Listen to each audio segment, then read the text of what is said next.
The wind howled like a wounded animal as Helena Foster urged her mare forward through the whipping snow.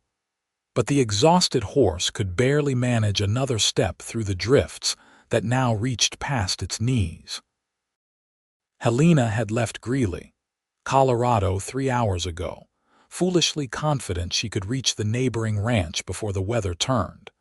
But the blizzard had swept down from the mountains with terrifying speed, transforming the familiar landscape into a white nightmare where sky and earth became indistinguishable. Her fingers had gone numb inside her leather gloves an hour ago, and ice crystals clung to her eyelashes, making it nearly impossible to see more than a few feet ahead. The mare stumbled, nearly throwing Helena from the saddle. She clutched the pommel desperately, her heart hammering against her ribs.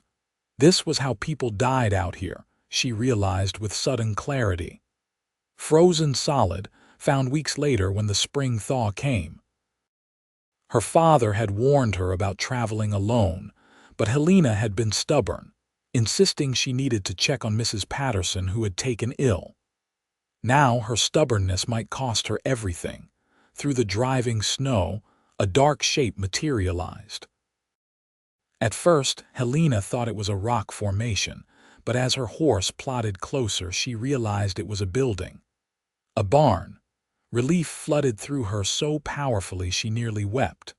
Where there was a barn, there was shelter, possibly even help. She dismounted clumsily, her legs barely supporting her weight.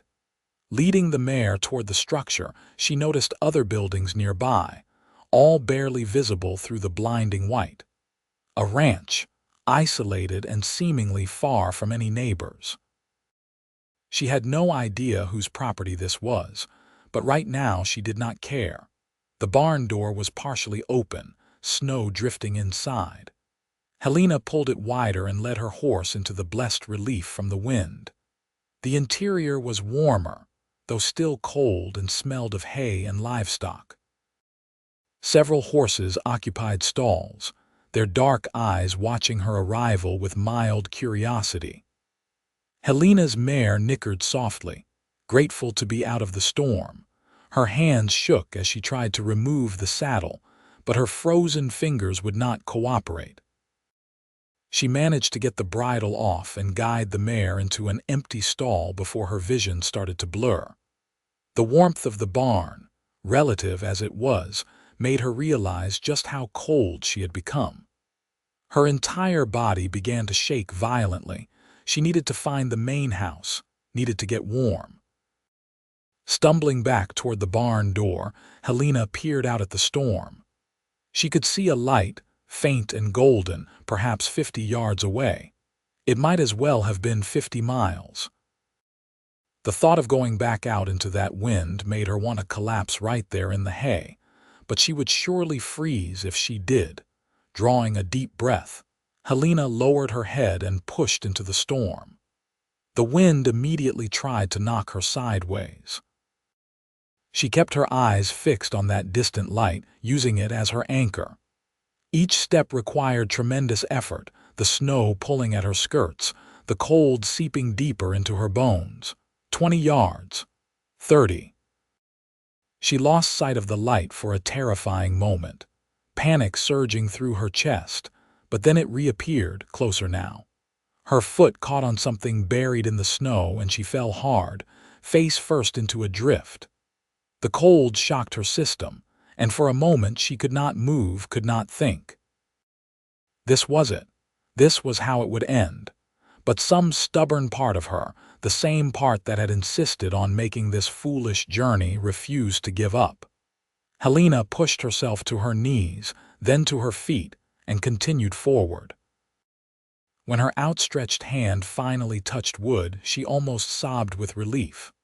A wall. She felt along it until she found a corner, then a door. Her numb fingers scrabbled at the latch.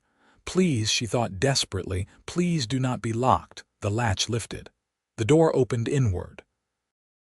Helena nearly fell through the entrance, stumbling into a mudroom lined with coats and boots. The warmth hit her like a physical force, and her shaking intensified. She heard footsteps, heavy and quick, and then a man appeared in the doorway leading to the interior of the house. He was tall, well over 6 feet, with broad shoulders and the weathered look of someone who spent his life working outdoors. Dark hair fell across his forehead, and his eyes, a striking blue-gray, widened in shock at the sight of her. "Good Lord," he said, moving toward her immediately. "What are you doing out in this storm?" Helena tried to answer, but her teeth were chattering too hard. She swayed on her feet, and the man caught her before she could fall. His hands were large and warm, even through her frozen coat. "Come inside quickly now," he said, his voice firm but not unkind. He guided her into the main room of the house where a fire blazed in a stone fireplace. "You are half frozen. We need to get you warm." He helped her to a chair near the fire and began working at the buttons of her coat with efficient movements. Helena knew she should probably protest, should worry about propriety, but she was too cold to care. Her rescuer peeled the frozen coat away and tossed it aside, then knelt to remove her boots, which were caked with snow and ice. "Can you tell me your name?" he asked, looking up at her with those unusual eyes. Helena," she managed through chattering teeth. "Helena Foster." "I am Carter Nichols. This is my ranch. How did you end up out there?" left G. Greeley. "Going to Patterson Place. Storm came up fast." Carter nodded, his expression grave. "It did that. This is going to be a bad one, maybe the worst I have seen in 5 years." He stood and moved to a cabinet, returning with a heavy quilt that he wrapped around her shoulders. "I am going to make you something warm to drink. Do not move from that fire." Helena had no intention of moving. She huddled in the quilt, holding her hands toward the flames. Slowly, painfully, feeling began to return to her fingers and toes, accompanied by a fierce, burning sensation that made her gasp. Carter returned with a tin cup that steamed invitingly. "Careful, it is hot," he said, pressing it into her hands. The cup warmed her palms as she raised it to her lips. The liquid was coffee, strong and sweet, and it felt like life itself flowing back into her body. She drank greedily, not caring when some spilled down her chin. "Not too fast," Carter cautioned. "You will make yourself sick." Helena forced herself to slow down, taking smaller sips. As the warmth spread through her chest, she began to take in her surroundings more clearly. The main room was large and well built, with log walls and exposed beams overhead. Furniture was sparse but functional. A table with 4 chairs, the chair she occupied, a worn sofa, and several shelves lined with books.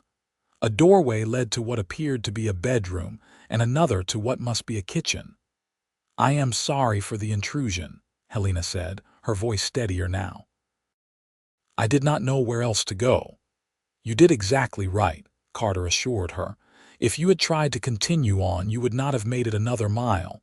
The Patterson Place is a good 10 miles from here, and in this weather it might as well be 100.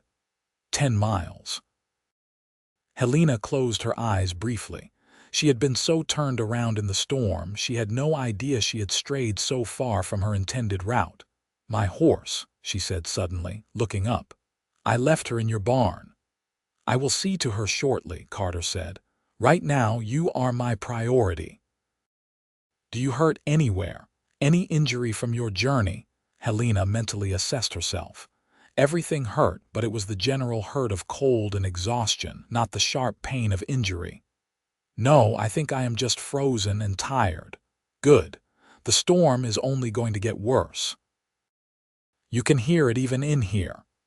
He gestured toward the windows, where the wind rattled the shutters. "You will need to stay here until it passes." "How long do you think that will be?" Carter moved to one of the windows and peered out into the whiteness.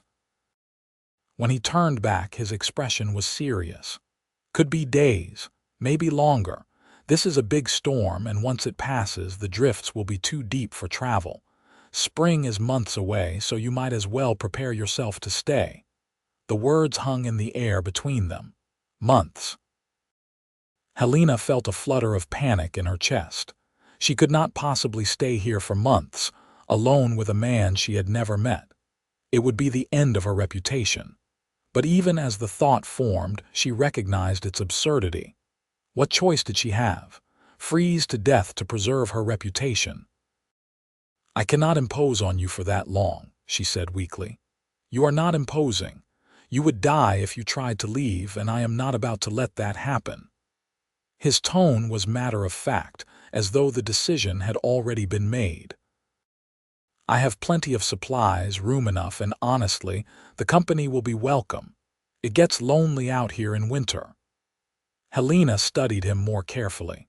He appeared to be in his late 20s, maybe 30 at most, with strong, capable hands and an honest face. His clothes were worn but clean, and the house, while simple, was well maintained. She had heard of ranchers who lived alone in the far reaches of Colorado, tough men who carved out livings in harsh country. Carter Nichols seemed to be one of them. "You live here alone?" she asked. "I do now. My father built this place 20 years ago. He died 3 years back, left it all to me." He said it simply, without self-pity, but Helena heard the loneliness underneath the words. "I am sorry for your loss." Carter nodded his acknowledgement and turned toward the door. "I need to tend to your horse and check on my own stock. You stay warm. There is more coffee on the stove if you want it, and I will fix us some supper when I get back." "Let me help," Helena said, starting to rise. "No." His voice was firm but not harsh. "You are in no condition to go back out there. Rest. I will not be long." Before she could argue, he had pulled on a heavy coat and hat and disappeared into the storm. Helena settled back into the chair, pulling the quilt tighter around her shoulders. The fire crackled and popped, and despite her situation, despite the impropriety of it all, she felt herself beginning to relax. She was alive, she was warm, and she was safe. Everything else could be dealt with later. True to his word, Carter returned less than half an hour later, his coat and hat white with snow. He stamped his feet in the mudroom and shook off the worst of the accumulation before coming inside. "Your mare is settled in with feed and water," he reported. "She will be fine. My other stock is secure as well. This storm is going to test us all, but we will weather it." "Thank you," Helena said, "for everything. I truly do not know what I would have done if I had not found your ranch. Best not to think about it." Carter moved to the kitchen area and began pulling out supplies. "Are you hungry? I imagine you must be." Now that he mentioned it, Helena realized she was starving. "I am, very much so. Good. I am not much of a cook, but I can manage a decent stew. There is bread from yesterday that is still good." Helena watched as he worked, his movements efficient and practiced. He filled a pot with water from a pump at the sink, added vegetables from a root cellar she had not noticed, and hung the pot over the fire. Soon the smell of cooking food filled the cabin, making her stomach growl audibly. "So what had you heading to the Patterson place in the first place?" Carter asked as he worked. "You said Mrs. Patterson was ill. She has been struggling with a cough for weeks. My father is the doctor in Greeley, and he has been treating her, but yesterday her husband came to town saying she had taken a turn for the worse. Father was dealing with another emergency, so I said I would go check on her and bring more medicine." Helena shook her head ruefully. "That was foolish of me, clearly. Not foolish, brave." Carter glanced at her over his shoulder. "But maybe a little reckless. Your father must be worried sick." Helena had not allowed herself to think about that. Her father, her older brother Thomas, her younger sister Mary, all of them would be beside themselves with worry. But there was nothing she could do about it now. The storm had made that decision for her. "They will assume I took shelter somewhere," she said, hoping it was true. "Father knows I have sense enough to get out of a blizzard. Let us hope so. Last thing you need is a search party going out in this weather." They fell into a comfortable silence as the stew cooked. Helena found herself studying Carter when he was not looking. He was handsome in a rugged way, with a strong jaw and the kind of build that came from hard physical labor. There was a quiet competence about him that she found reassuring. Some men might take advantage of a woman stranded by circumstances, but she did not get that sense from Carter Nichols. He seemed genuinely concerned with her well-being and nothing more. When the stew was ready, Carter ladled generous portions into 2 bowls and brought them to the table, along with thick slices of bread and butter. Helena joined him, realizing as she sat down just how exhausted she was. The warmth, the food, the simple relief of being alive, it all combined to make her feel almost dreamlike. "This is delicious," she said after her first bite, and she meant it. The stew was simple but hearty, exactly what she needed. "Glad you like it." "Like I said, I am no fancy cook, but I can keep a man fed." "How long have you been running this ranch alone?" "Since Pa died, so 3 years now. We rang cattle mostly, some horses. Pa had built up a good reputation for breeding sturdy stock that could handle the Colorado winters. I have tried to keep that going." He broke off a piece of bread and used it to soak up some broth. "It is harder alone, I will not lie about that, but I am managing." "Do you have any siblings? Anyone who could help?" "I had a brother, older than me, James. He was killed in the war." Carter said it quietly, staring down at his bowl. "Pa never really recovered from that. Think it hastened his end, to be honest." "I am so sorry," Helena said softly. "The war had taken so many men, left so many families broken." It had ended in 1865, 7 years ago now, but the wounds it left behind still ached. That must have been terribly hard. It was what it was. No point dwelling on what cannot be changed. Carter looked up and his expression softened. "What about you? You mentioned a father and siblings." "Yes, my father is the town doctor, as I said. My mother died when I was 12, so it has been just the 4 of us for a long time. Thomas is 25 and works with father. Mary is 19 and the prettiest girl in 3 counties, or so she likes to remind us." Helena smiled despite herself. "I am 23 and generally considered the difficult one." "Difficult how?" "I speak my mind. I do not want to sit home and embroider while the world goes on around me. I insist on helping father with his patients, even though half the town thinks it is unseemly." She met Carter's eyes directly. "I am the daughter who causes problems." "Sounds to me like you are the daughter with sense," Carter said. "Your father must appreciate the help." "He does, though he worries about my reputation, about my prospects for marriage." Helena heard the slight bitterness in her own voice and tried to soften it. "Not that I am overly concerned with either at the moment. No, I imagine surviving a blizzard puts things in perspective." They finished their meal in companionable silence. Afterward, Carter insisted on cleaning up while Helena returned to the fire. The wind continued to howl outside, and through the windows she could see nothing but white. The world had shrunk to this cabin, this room, this moment. "You should take my bed," Carter said once he had finished with the dishes. "I will sleep out here by the fire." "No, I could not possibly put you out of your own bed. I will be perfectly comfortable on the sofa." "Miss Foster, I insist." "And I insist on the sofa, Mr. Nichols." Helena crossed her arms. "You have already done more than enough for me. I will not take your bed as well." Carter looked like he wanted to argue further, but something in her expression must have convinced him it would be futile. "You are as stubborn as a Missouri mule, you know that." "So I have been told." "Fine. But at least let me get you some proper blankets and a pillow.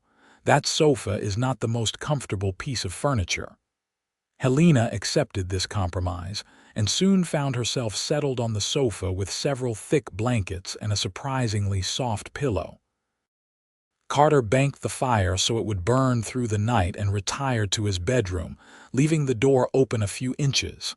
"If you need anything, just holler," he called. "I will. Thank you again, Mr. Nichols. I think given the circumstances, you can call me Carter." "Then you should call me Helena." "Good night, Helena." "Good night, Carter." Despite her exhaustion, Helena lay awake for a long time, listening to the storm rage outside and thinking about the strangeness of her situation. This morning she had been in Greeley, living her normal life. Now she was stranded miles from home with a man she had never met, facing the prospect of staying here for days or possibly weeks. It should have terrified her, but instead she felt oddly calm. Perhaps it was shock. Or perhaps it was something about Carter himself, the quiet strength he projected, the way he had taken charge of the situation without making her feel helpless. Eventually, the warmth of the fire and the softness of the blankets lulled her into sleep. She woke to the smell of coffee and the sound of someone moving around the cabin. Morning light, gray and weak, filtered through the windows. The storm still raged outside, perhaps even stronger than before. Carter was at the stove, and when he saw her stirring, he poured a cup of coffee and brought it to her. "Morning, how did you sleep?" "Better than I expected." Helena accepted the coffee gratefully. "The storm has not let up." "No, and I do not think it will anytime soon. I have been ranching in Colorado for my whole life, and I have seen storms like this before. They can last 3, 4, even 5 days sometimes. And then it takes time for everything to settle after, for the drifts to become passable. 3 to 5 days. Helena tried to imagine spending that long cooped up in this cabin.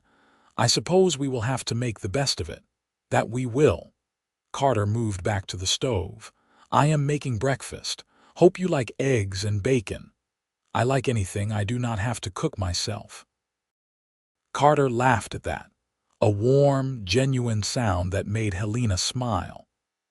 As she sipped her coffee and watched him prepare the meal, she found herself thinking that there were worse places to be stranded and certainly worse company. They ate breakfast together at the table, and afterward Carter announced he needed to check on the animals again. "I am coming with you," Helena said before he could argue. "It is too dangerous out there. You are going. Why should you take all the risk? Besides, you might need help." Carter looked like he wanted to protest, but perhaps he saw the determination in her eyes.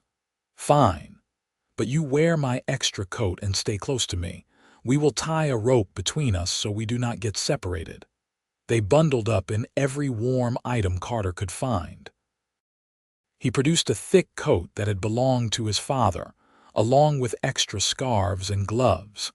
Then he took a length of rope from a storage chest and tied one end around his waist and the other around Helena's. "Do not let go of this rope no matter what," he instructed. "If you fall, I will pull you up. If you lose sight of me, follow the rope." Helena nodded, her heart beating faster now that they were about to venture into the storm. When Carter opened the door, the wind immediately tried to rip it from his hands. He pushed against it, forcing his way outside, and Helena followed, keeping the rope taut between them. The cold hit her like a slap. Even with all the layers, the wind found ways through, cutting at any exposed skin. She kept her head down and focused on following Carter's broad back as he pushed toward the barn. The rope around her waist was a lifeline, a connection to safety. They reached the barn and stumbled inside, both breathing hard. The horses nickered at their arrival, and Helena was relieved to see her mare looking much better than she had the night before. Carter set to work immediately, checking water troughs and distributing hay. Helena helped as best she could, learning his system quickly. There were 6 horses in total, including her mare and 2 milk cows in a separate section of the barn. Carter also had chickens in a small coop attached to the barn. "Eggs for breakfast," he explained when he saw her looking at the chickens. and milk for drinking and making butter. Between the animals and my root cellar, I can go weeks without needing supplies from town. You are very self-sufficient. Have to be out here. Nearest neighbor besides the Pattersons is 8 miles in the other direction.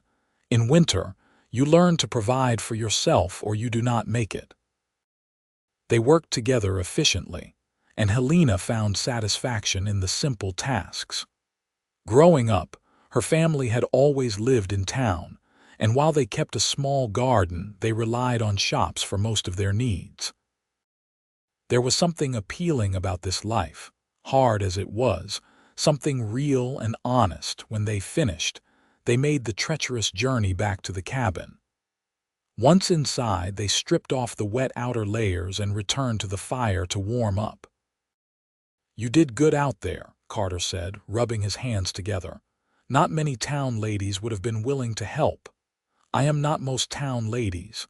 No, I am starting to see that." The rest of the day passed slowly. The storm showed no signs of abating, and there was little to do but tend the fire, prepare meals, and wait. Helena found herself restless with the inactivity. At home, she was always busy, helping her father with patients, managing the household, reading medical texts. Here, there was nothing to occupy her mind. "You play cards?" Carter asked, perhaps sensing her restlessness. "I do." He produced a worn deck and they settled at the table for a game of rummy. Helena discovered that Carter was both a skilled player and a gracious opponent, never gloating when he won and offering sincere compliments when she did. "Where did you learn to play like that?" he asked after she won 3 hands in a row. "My brother taught me." He learned from the soldiers passing through town during the war. Some of them stayed with us while father treated their injuries. "Your family did that. Took in wounded soldiers." "We did what we could. It was a terrible time. So many young men hurt so badly." Helena laid down another winning hand almost absently, her mind back in those dark days. "Father worked himself to exhaustion trying to save them. I helped however I could, even though I was barely 15 when the war ended. That is when I first started learning medicine, I suppose." "Out of necessity." Carter nodded slowly. "I tried to enlist, but Pa needed me here. James went instead, said someone from the family had to go. I always wondered if I should have fought harder to be the one. Then you might have been the one who did not come back." "True enough." Carter gathered up the cards and began shuffling for another hand. "Strange how fate works, is not it? James was always the strong one, the brave one. I was just the younger brother who was good with horses. Yet here I am, and he is in a grave in Virginia." Helena reached across the table and touched his hand briefly. "I am sure he was brave, but surviving takes its own kind of courage."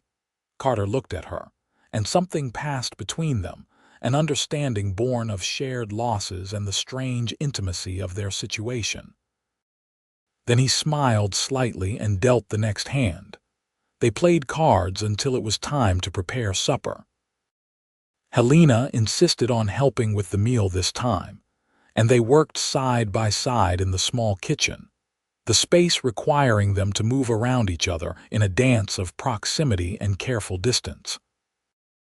Helena was acutely aware of him, of his size and warmth, the way his shoulder brushed hers when he reached for something, the sound of his breathing. "You are a quick learner," he said as she expertly flipped the cornbread in the pan. "I have always been good with my hands. Father says I have the makings of a fine surgeon if the world were different." "Why should the world being different matter?" "Because the world does not want female doctors, Carter. At best, I can be a nurse. More likely, I am expected to marry and have babies and forget about such unwomanly pursuits.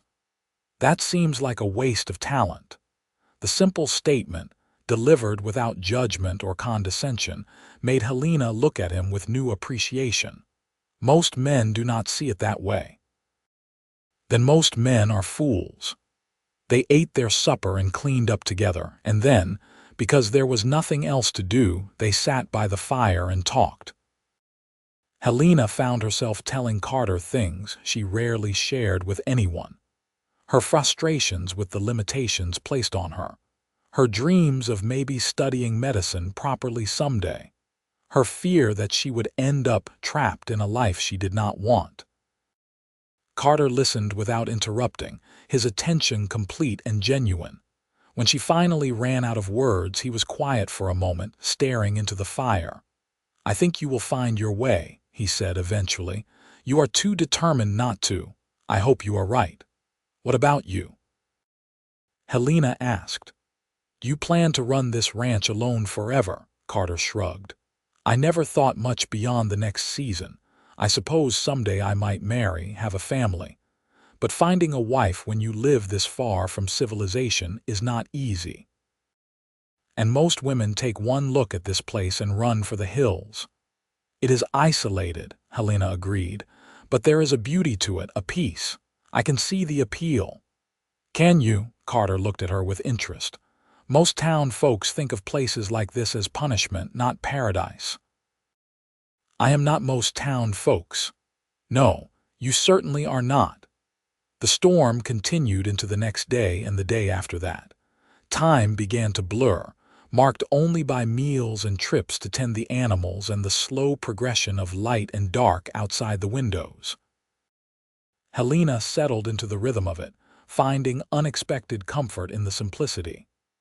She and Carter worked together seamlessly now, anticipating each other's needs, moving around each other with practiced ease.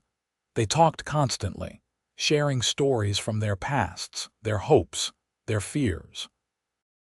Helena learned about Carter's childhood on the ranch, about his mother who had died when he was 12, just like hers, about his father's stern but loving guidance.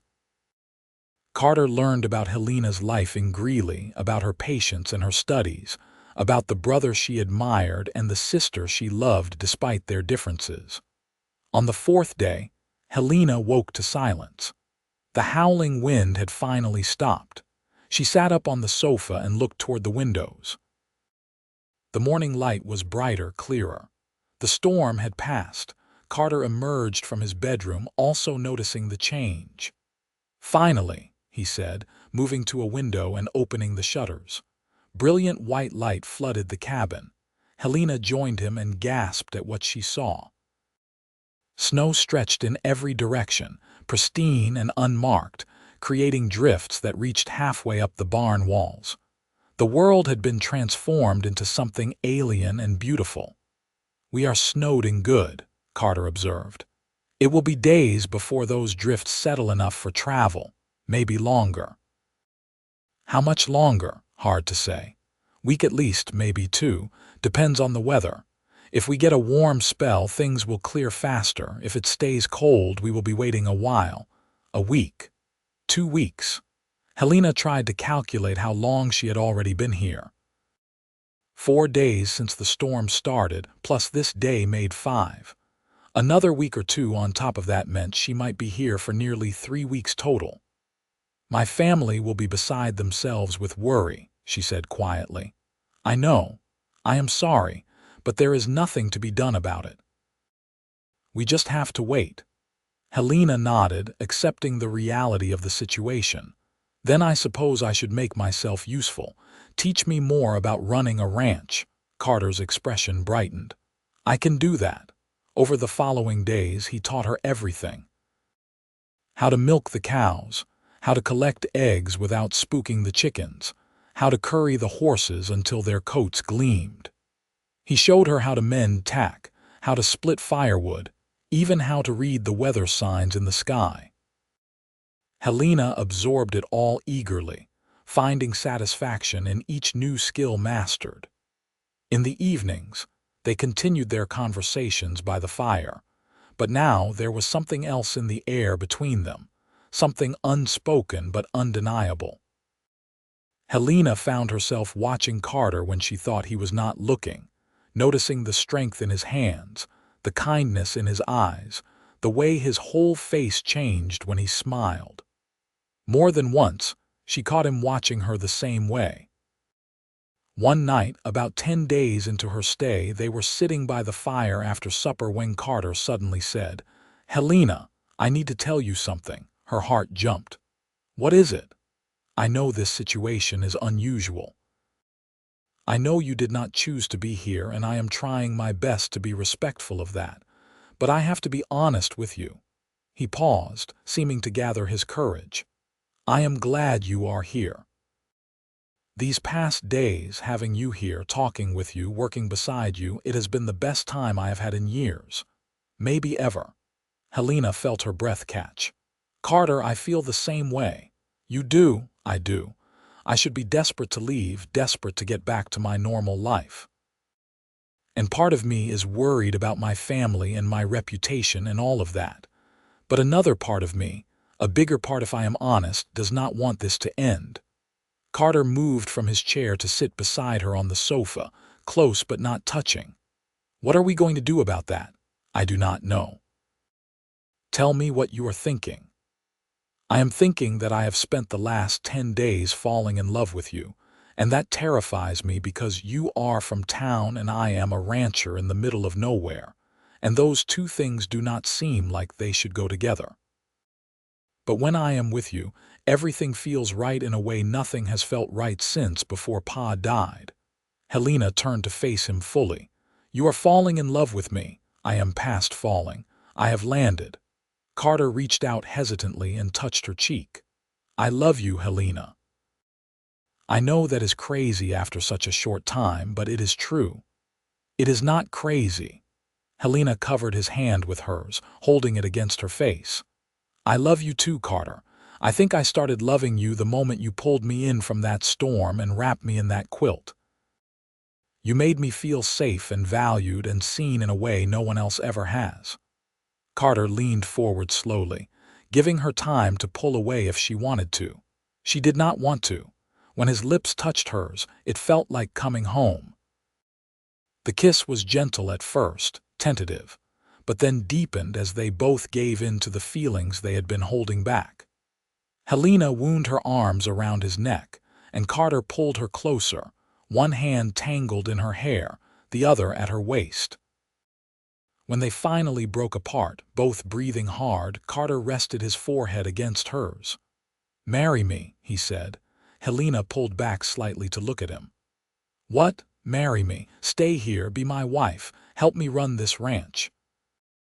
"I know I am asking you to give up a lot, but I will do everything in my power to make you happy. We can still help people together. Your medical skills, my resources, we could do a lot of good out here. And I swear to you, I will love you every day for the rest of my life." Helena felt tears prick her eyes. "Carter, I want to say yes. More than anything, I want to say yes, but I need to think about my family, about what this means." "I understand. Take whatever time you need. Just know that the offer stands today and always." They kissed again, and then spent the rest of the evening wrapped in each other's arms, talking about what a future together might look like. Carter painted a picture of a life that was hard but rewarding, isolated but full of purpose. Helena found herself wanting that life more than she had wanted anything before. That night, she lay on the sofa long after Carter had gone to bed, thinking about everything. Her life in Greeley was comfortable and familiar, but it was also limiting. As much as she loved her father and siblings, she knew she would never be truly happy living in their shadow, always the daughter who helped but never the doctor in her own right. Here with Carter, she could be a full partner. They could build something together. Yes, it would be hard. Yes, she would miss her family. But she would be free in a way she had never been free before. By morning, she had made her decision. She found Carter in the barn, as she knew she would. He looked up when she entered, his expression hopeful but guarded, as though he was afraid of what she might say. "I will marry you," Helena said without preamble. The smile that spread across Carter's face was like the sun breaking through clouds. He crossed the distance between them in 3 long strides and swept her into his arms, lifting her off her feet and spinning her around. When he set her down, he kissed her thoroughly. "You have made me the happiest man alive," he said when they broke apart. "We will need to go to Greeley as soon as the way is clear," Helena said practically, even though her heart was soaring.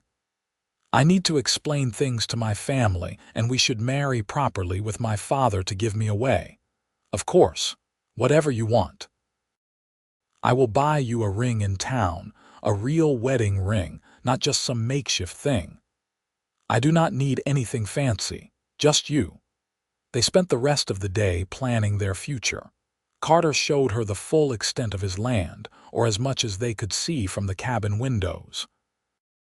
He explained his plans for expanding the herd, maybe adding sheep, possibly even starting a small orchard in a protected valley he knew of. Helena shared her ideas about establishing a small clinic here, a place where the scattered ranching families could come when they needed medical help. "There are not many doctors out here," she said. "We could really make a difference. I still have so much to learn, but I can handle basic injuries and illnesses, and Father could teach me more when we visit." "We will make it work," Carter assured her. "Together, we can do anything." 2 more days passed before the snow settled enough for Carter to deem it safe to attempt the journey to Greeley.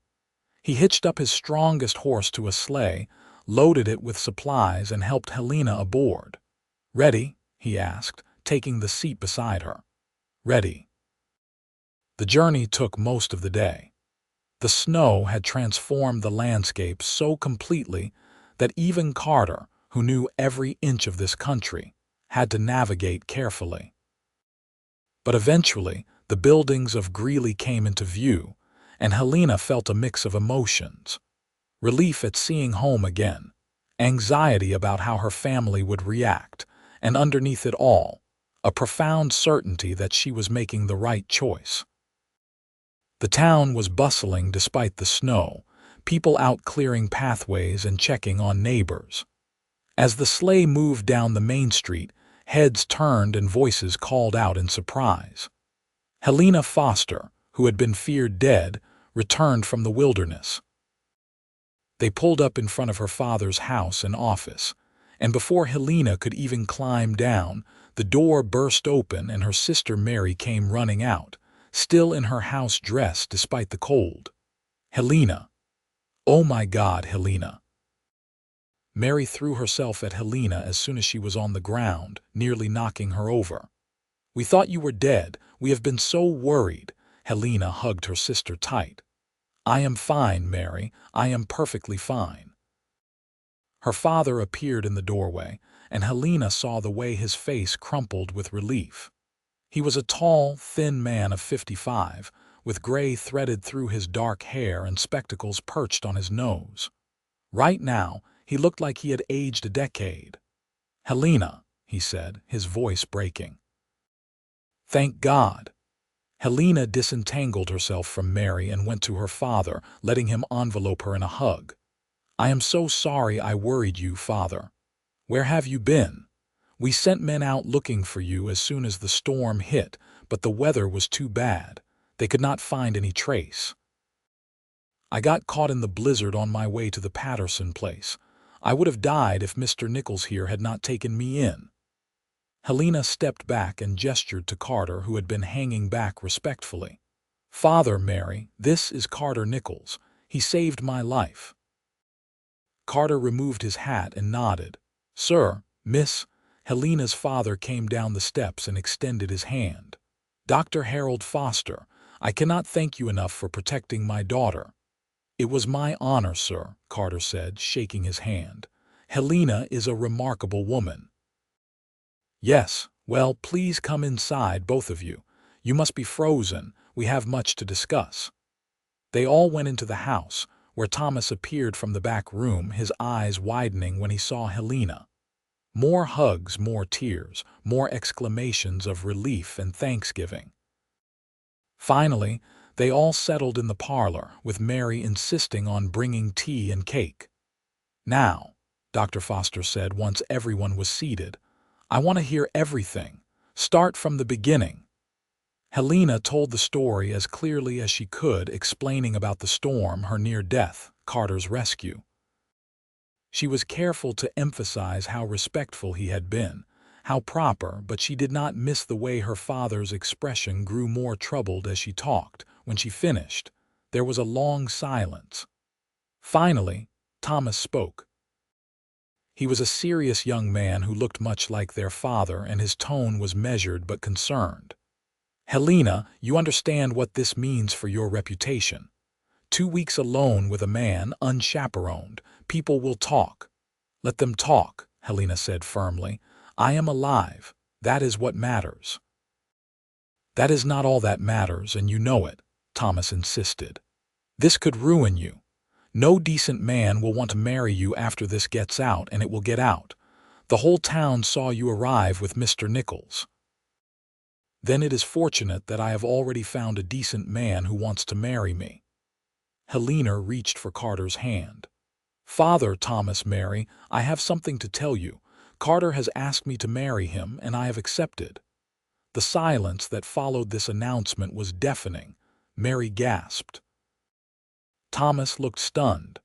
Dr. Foster removed his spectacles and rubbed his eyes. "Helena," he said finally, "this is very sudden. You have known this man for 2 weeks. You cannot make such a momentous decision based on forced proximity during a storm. It is not just proximity, Father. It is everything. Carter and we fit together in a way I cannot explain. He treats me as an equal. He values my skills and my opinions. He wants me to continue practicing medicine, even encourages it. With him, I can be fully myself." "And where would you live?" "On his ranch, miles from anywhere." "Helena, you are used to town life, to having neighbors and shops and society. You would be isolated out there, cut off from everything you know." "I know what I would be giving up," Helena said steadily, "but I also know what I would be gaining: a partner, a purpose, a chance to really help people, the scattered families who live too far from town to get proper medical care. Carter and I have talked about establishing a small clinic on the ranch. We could do real good, Father." Dr. Foster looked at Carter, his gaze measuring. "Mr. Nichols, what are your prospects? Can you support a wife?" "I can, sir," Carter said. "I own 300 acres of good grazing land, free and clear. I have livestock, a solid house, and everything I need to be self-sufficient. I will not lie and say it is an easy life. The winters are hard and the work is constant, but I can provide for Helena. She will never go hungry or cold, and I will love her and cherish her every day of our lives." "You love my daughter." "I do, sir, with all my heart." Dr. Foster turned to Helena. "And you love him?" "I do, Father." "More than I thought possible." Another long silence. Then Dr. Foster sighed deeply. "I will not say I am happy about this. It is too sudden, too unconventional. But I know you, Helena. Once you have made up your mind, there is no changing it. And if Mr. Nichols is who you have chosen, then I will support your decision. I only ask that you take some time, make sure this is truly what you want. Do not rush into marriage just to save your reputation." "My reputation has nothing to do with it," Helena said. "But I will give it another few weeks if that will ease your mind. Carter can return to his ranch and I will stay here. If we still feel the same way after some time apart, then we will marry." Carter looked like he wanted to protest the separation, but he nodded. "Whatever you think is best." Mary, who had been uncharacteristically quiet, suddenly spoke up. "I think it is romantic, like something from a novel. The handsome rancher and the strong-willed doctor's daughter brought together by fate." She grinned at Helena. "You always said you would never settle for ordinary." "Despite everything," Helena laughed. "No, I suppose I did not." They spent the rest of the evening working out the details. Carter would return to his ranch the next day after staying the night at the local boarding house. Helena would remain with her family. In 3 weeks, Carter would return, and if they both still wanted to proceed, they would marry. That night, Helena walked Carter to the boarding house, propriety be damned. They stood outside in the cold, neither wanting to say goodbye. 3 weeks, Carter said, taking both her hands in his. It will feel like 3 years. I know. But it is the right thing to do. We need to be sure, both of us, that this is not just some strange effect of the storm. I am already sure. I was sure the moment you agreed to help with the animals instead of staying safe by the fire. I was sure when you laughed at my terrible jokes. I was sure when you let me kiss you. Helena rose on her toes and kissed him softly. I am sure too, but let us do this right, for my father's sake if nothing else. All right, 3 weeks. But I am warning you now, I am going to court you properly during that time. I will come to Sunday dinners. I will bring you flowers. I will make sure your whole family knows how much I love you. I am counting on it. Carter left the next morning, and Helena watched his sleigh disappear into the white landscape with an ache in her chest. The house felt empty without him, even though it was full of her family. She went through the motions of her normal life, helping her father with patience, managing the household, but her heart was at that isolated ranch miles away. True to his word, Carter came to Greeley every Sunday. He brought wildflowers that he must have ridden far to find. He sat through awkward family dinners and answered Thomas's suspicious questions with patience. He helped Dr. Foster with heavy work around the house and charmed Mary with his quiet humor. Slowly, Helena's family began to warm to him. He is a good man, her father admitted one night after Carter had left. I can see why you care for him, but are you truly prepared for the life he is offering? The isolation, the hardship? Yes, father, I am. Helena met his eyes steadily. I know you worry about me, but this is what I want. Carter is who I want. Then you have my blessing, fully and without reservation. The 3 weeks passed with agonizing slowness, but finally the day arrived. Helena wore her mother's wedding dress, carefully preserved all these years. Mary helped her arrange her hair and fixed a simple veil in place. Thomas offered to give her away, since it was traditional for the eldest son if the mother was deceased, but Helena insisted it be their father. The ceremony took place in the small church at the edge of town. It was a simple affair, with only close family and a few friends in attendance. Carter wore a new suit that he had clearly bought specially for the occasion, and when Helena walked down the aisle and saw the look in his eyes, she knew with absolute certainty that she was making the right choice. The minister spoke about love and commitment, about building a life together through hardship and joy. Then it was time for the vows. Do you, Carter James Nichols, take Helena Rose Foster to be your lawfully wedded wife, to have and to hold from this day forward, for better or worse, for richer or poorer, in sickness and in health, until death do you part? I do, Carter said, his voice strong and clear.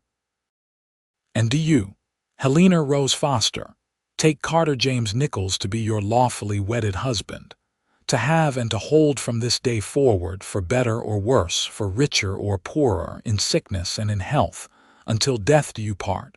I do, Helena said, meaning it with every fiber of her being. Carter slipped a simple gold band onto her finger, and Helena did the same for him. Then the minister smiled and said, I now pronounce you husband and wife. You may kiss your bride. Carter cupped Helena's face in his hands and kissed her tenderly, and the small congregation broke into applause. When they broke apart, both were smiling so hard their faces hurt. The celebration afterward was modest but heartfelt. Dr. Foster had arranged for a meal at his house, and the family gathered to toast the newlyweds. Mary cried happy tears. Thomas clapped Carter on the shoulder and told him to take good care of his sister. Dr. Foster pulled Helena aside for a private moment. You are happy, he asked. "I am, Father, truly."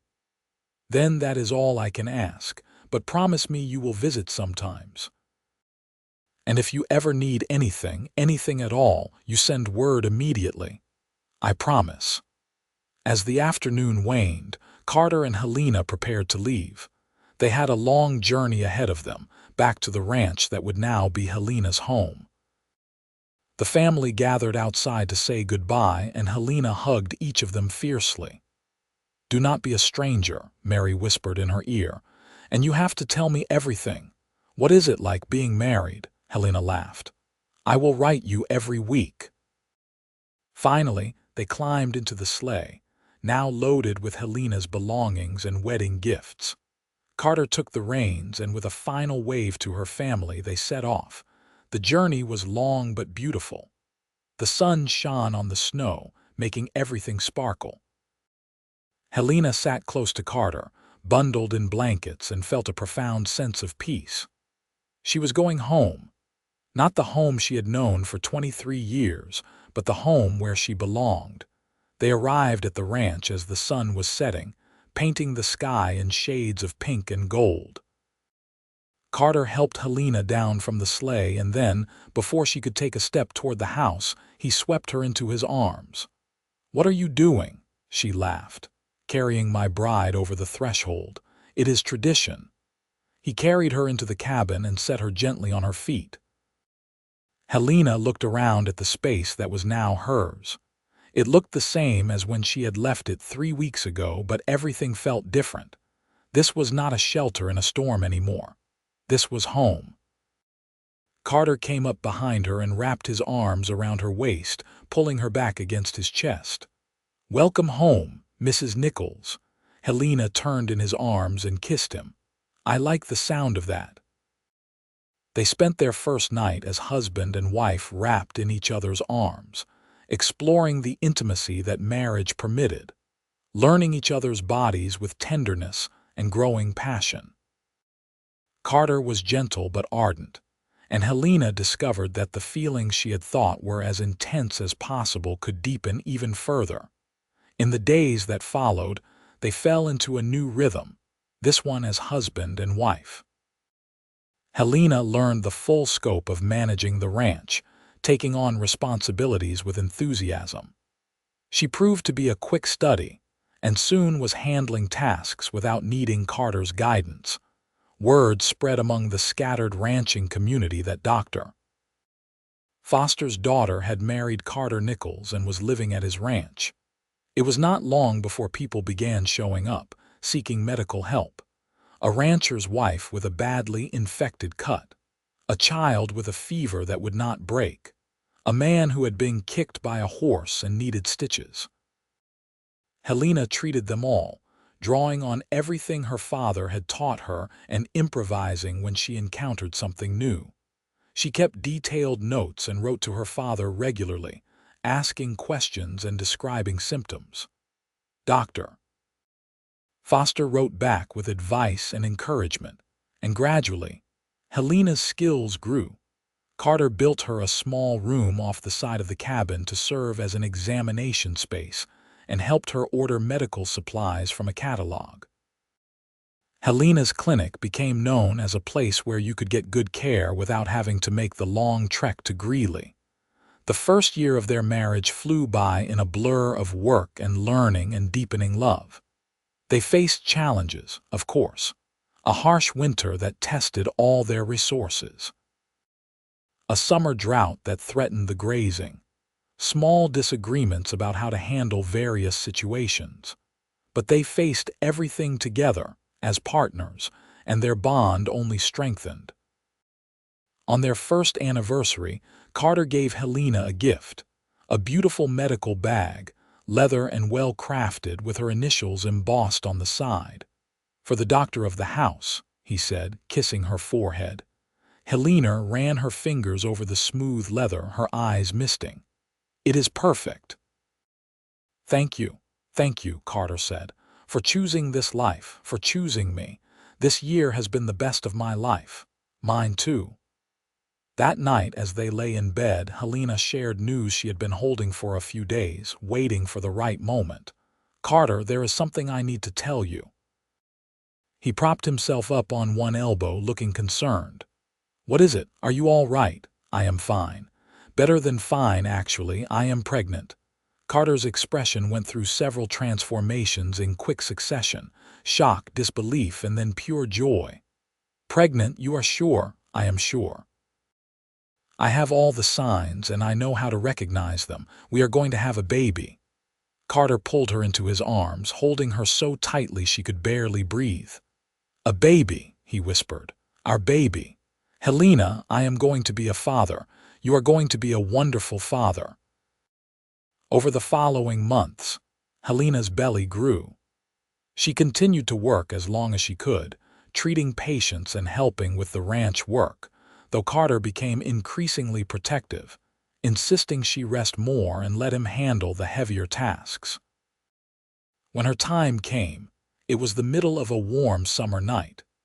Carter rode through the darkness to fetch a midwife from a neighboring ranch, and by the time they returned, Helena was deep in labor. Carter stayed with her throughout, holding her hand, wiping her brow, whispering encouragement. "You can do this," he said as another contraction gripped her. "You are the strongest person I know." Helena bore down, putting every ounce of strength she had into pushing, and finally, she heard the sound she had been waiting for: a baby's cry. "It is a boy," the midwife announced, holding up a squirming, red-faced infant. "A healthy baby boy." She cleaned the baby and placed him in Helena's arms. Helena looked down at her son, at his tiny features and perfect fingers, and felt her heart expand in a way she had not known was possible. "Hello, little one," she whispered. "Hello, my beautiful boy." Carter was at her side immediately, his eyes wide with wonder as he looked at his son. "He is perfect," he breathed. "Just perfect. What should we name him?" They had discussed names during the pregnancy but had not settled on anything definite. Now, looking at her newborn son, Helena knew exactly what felt right. "James," she said. "After your brother. James Harold, if you agree. James for your brother, Harold for my father." Carter's eyes filled with tears. "James Harold Nichols. It is perfect. Thank you for honoring his memory." They spent the rest of the night in a blissful haze, taking turns holding James, marveling at every tiny noise and movement he made. The midwife stayed until morning to make sure both mother and baby were doing well, and then left them to begin their new life as a family of 3. Being parents changed everything and nothing. The love between Helena and Carter only deepened as they watched each other care for their son. Carter proved to be a devoted father, changing diapers without complaint, walking the floor with James when he cried, singing him to sleep with old songs his own father had sung. Helena continued her medical practice, now with James often sleeping in a basket beside her as she worked. The ranching families loved seeing the baby, and more than one commented that they hoped James would grow up to be a doctor like his mother. 2 years after James was born, Helena gave birth to their second child, a daughter they named Caroline Rose. She had her father's blue-gray eyes and her mother's determined chin. Caroline was a calm, observant baby who seemed to take in everything around her with serious interest. The years flowed by, marked by the changing seasons and the milestones of their growing children. James grew into a sturdy, curious boy who followed his father everywhere, learning about horses and cattle.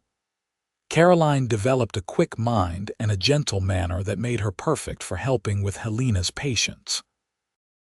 When James was 8 and Caroline was 6, Helena gave birth to their third and final child, another boy they named Thomas, after Helena's brother.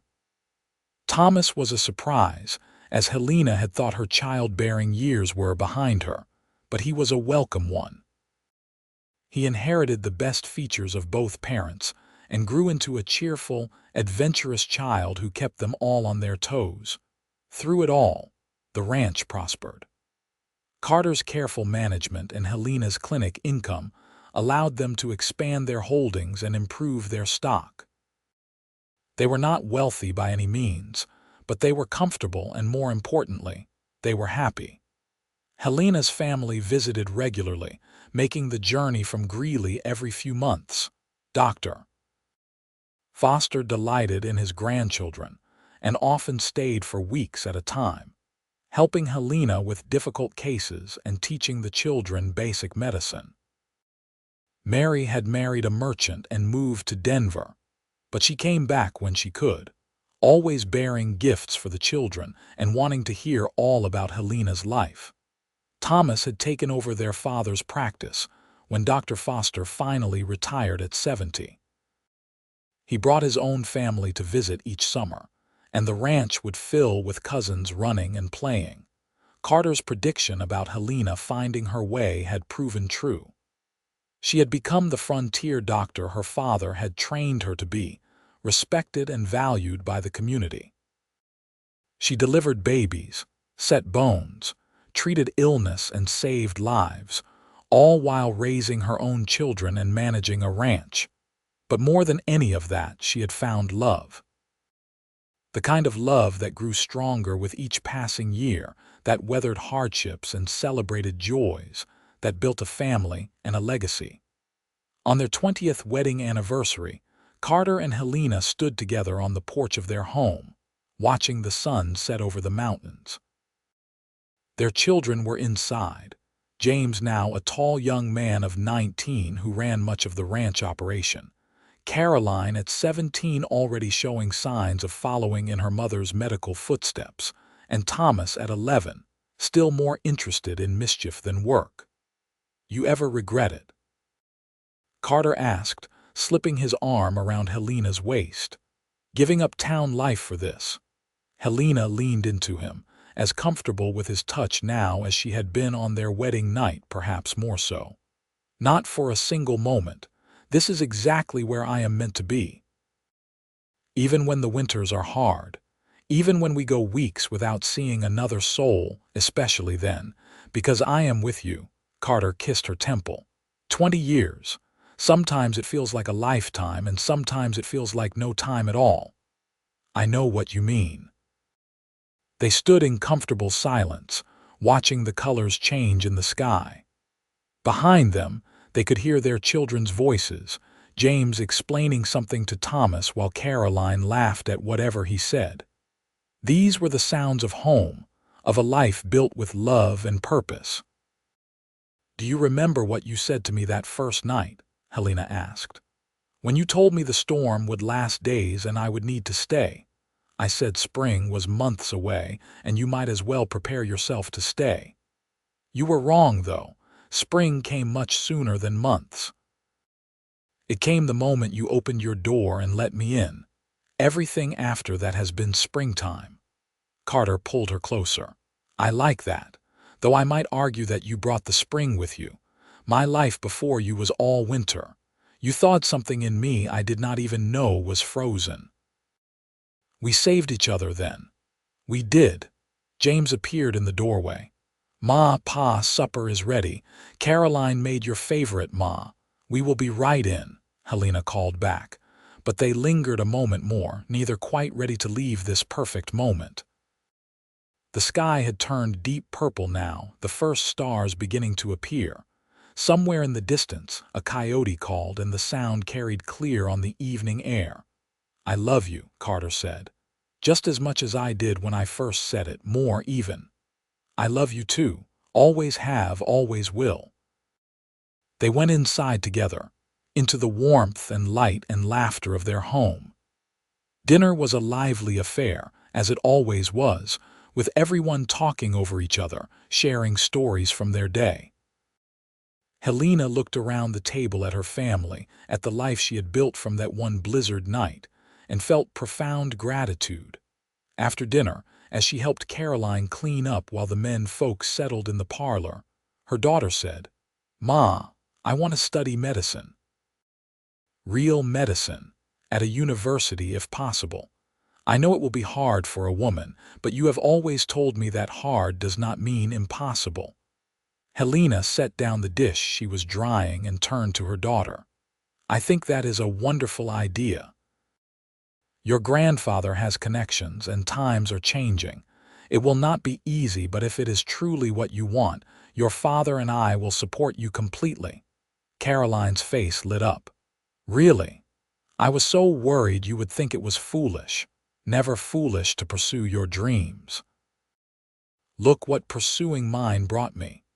Helena pulled her daughter into a hug. You can be anything you want to be, Caroline. Never forget that. Later that night, as Helena and Carter prepared for bed, she told him about Caroline's ambitions. Carter smiled and shook his head in wonder. A doctor in the family. Well, 2 doctors, I suppose, counting you. Our daughter, the educated woman. My father would never have believed it. Times are changing, Helena said, brushing out her hair. It was streaked with gray now, though still mostly dark. Women are going to college, becoming professionals. Caroline will have opportunities I never had. Because of you. Because you showed her it was possible. Carter came up behind her and took the brush, running it gently through her hair as he had done countless times over the years. You are a remarkable woman, Helena Nichols. I had a remarkable man believe in me.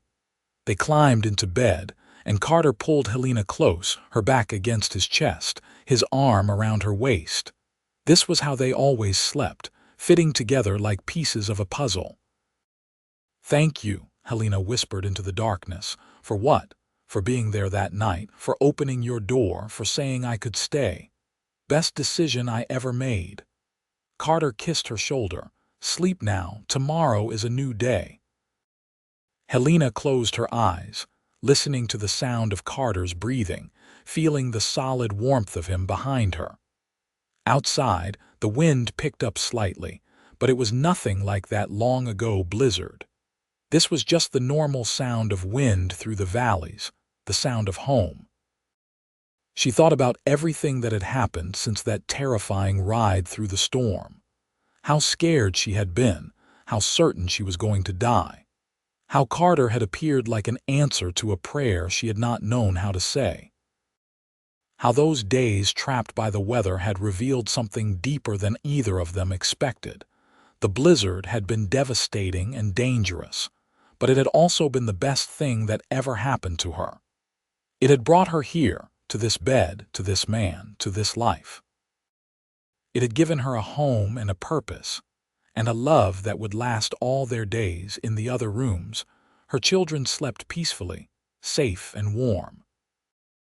James in the room that used to be Carter's alone, Caroline in the room they had added when she was born, Thomas in the smallest room that somehow suited his big personality.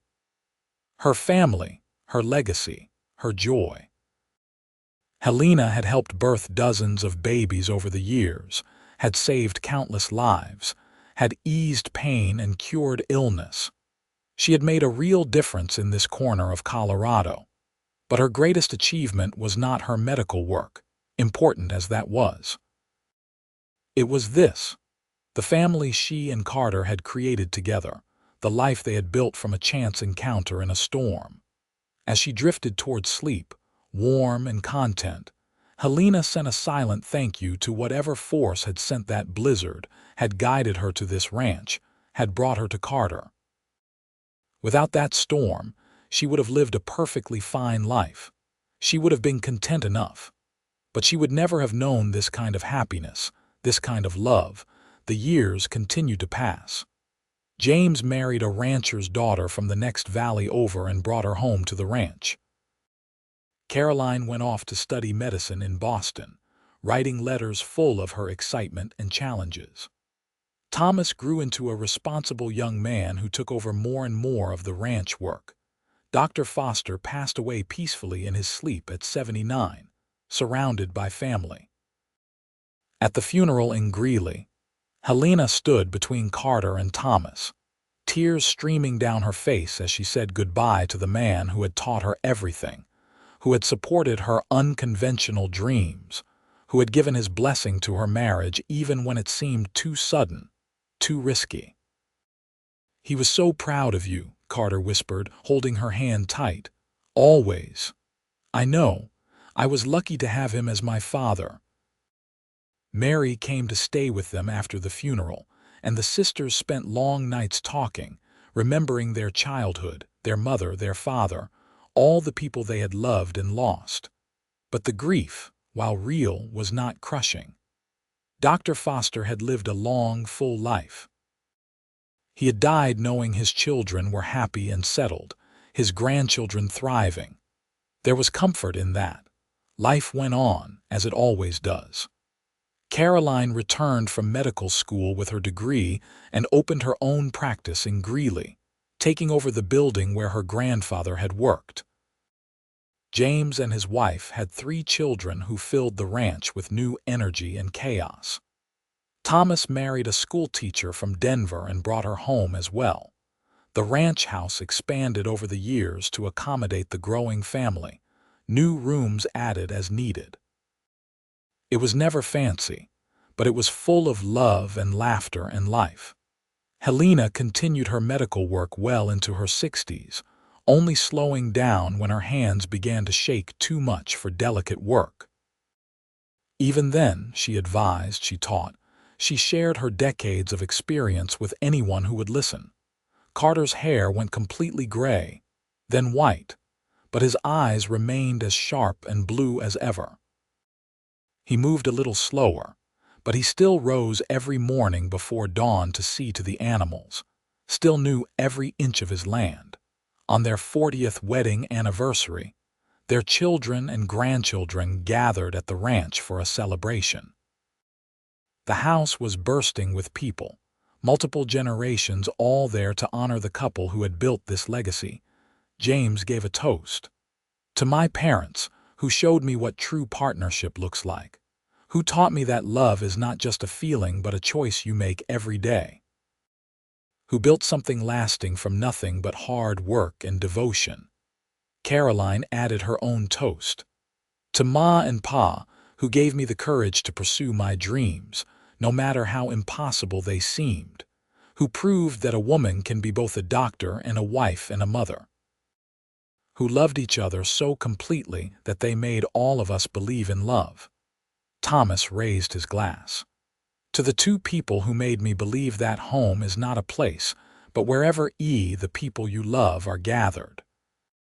Helena and Carter sat together at the head of the table, hands clasped, both with tears running down their faces. Later, after everyone had eaten and the younger grandchildren had been put to bed, and the older ones had wandered off to explore the ranch, Helena and Carter found themselves alone on the porch again, just as they had been so many times over the years. 40 years, Helena said, leaning against the railing. Where did the time go? Into the best life I could have imagined. Carter joined her, his movements stiffer than they used to be but his spirit unchanged. I would not trade a single day of it, not even the hard days. The drought of '89, the winter when we almost lost everything, especially those days. They showed me what we were made of, you and I. They proved we could weather anything together. Helena took his hand, noting how weathered and worn both their hands had become. The hands of people who had worked hard, lived fully. Do you remember the blizzard, the one that brought me to you, every detail? How could I forget? You appeared in my mudroom like an icicle come to life, blue with cold and stubborn as hell, insisting your horse was more important than your own warmth. Helena laughed. I did not insist any such thing. You did. First thing you said after telling me your name was that you needed to see to your horse.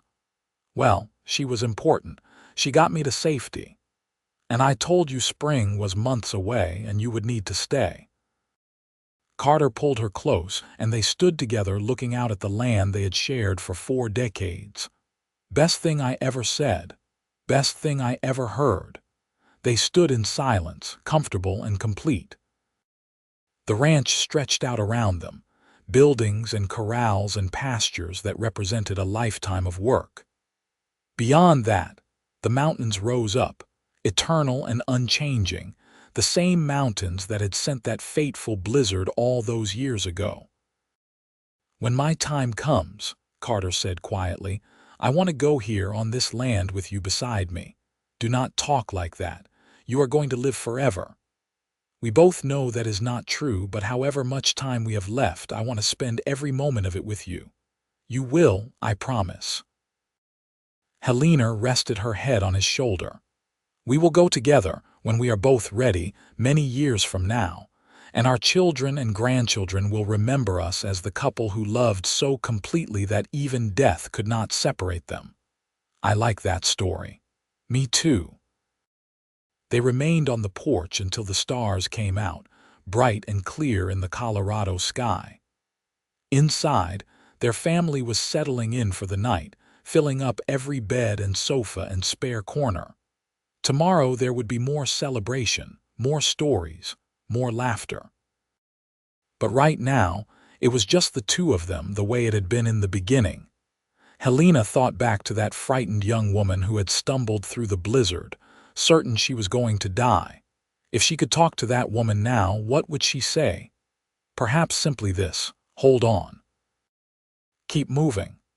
The light you see ahead is real, and it leads to everything you never knew you needed. The blizzard had been fierce and dangerous, but it had also been a gift. It had stripped away all the careful plans and expectations, all the ideas about what her life was supposed to be, and left her with the raw truth. She loved Carter and he loved her, and everything else was just details. 40 years later, with her family sleeping under her roof and her husband's arm around her shoulders, Helena knew she would make the same choice again. She would ride into that storm. She would stumble into that barn. She would let herself fall in love with the cowboy who saved her life. Because the blizzard had brought her here, to this ranch, to this life, to this moment. It had brought her home. And spring, despite what Carter had said that first night, spring had not been months away after all. Spring had arrived the moment their eyes first met, and it had never left. Even now, in the winter of their lives, it was spring in Helena's heart.